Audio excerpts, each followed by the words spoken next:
podcast here. But one question I like to ask everybody is, what is the one piece of advice you wish someone had given to you when you were first getting started that would have maybe made a significant amount of difference for you? Practice finishing. Because in my early days, I would quit a lot. And this was like across the board. It wasn't just writing. Like I'd start karate class and quit. I'd start a sport and quit. And I wish, if we're talking in life and in writing, I wish there was someone to talk to me about sticking to things even when they got hard.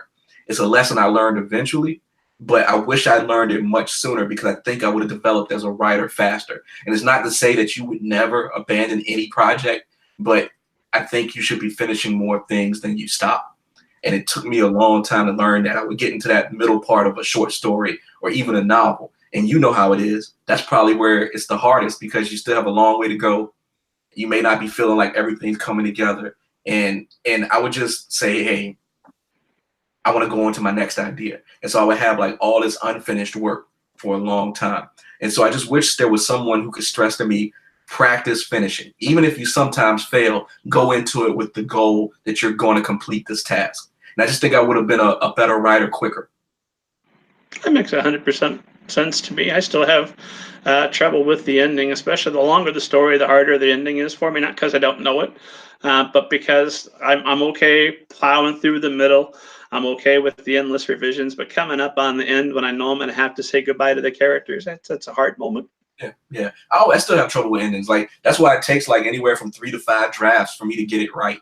I'll spend a lot of time just trying to make sure I'm satisfied with the ending. And I'll be honest, there's some of my stuff where I'm not. I mean, because you know how it is. You'll publish something and then you'll think like, I could have done this differently. And obviously it's too late. And that's something you have to live with. But what's the saying is, art's never perfect. It's just done. Yeah, unfortunately. You just sooner or later you abandon it, and then you're got to move on to something else.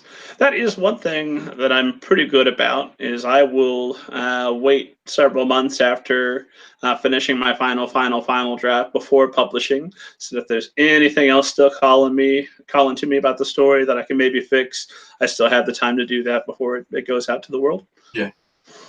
Once it's out there in the world, I don't want to go back and do some Greedo shot first nonsense. You don't want to mess with what essentially belongs to your readers at that point. Yeah.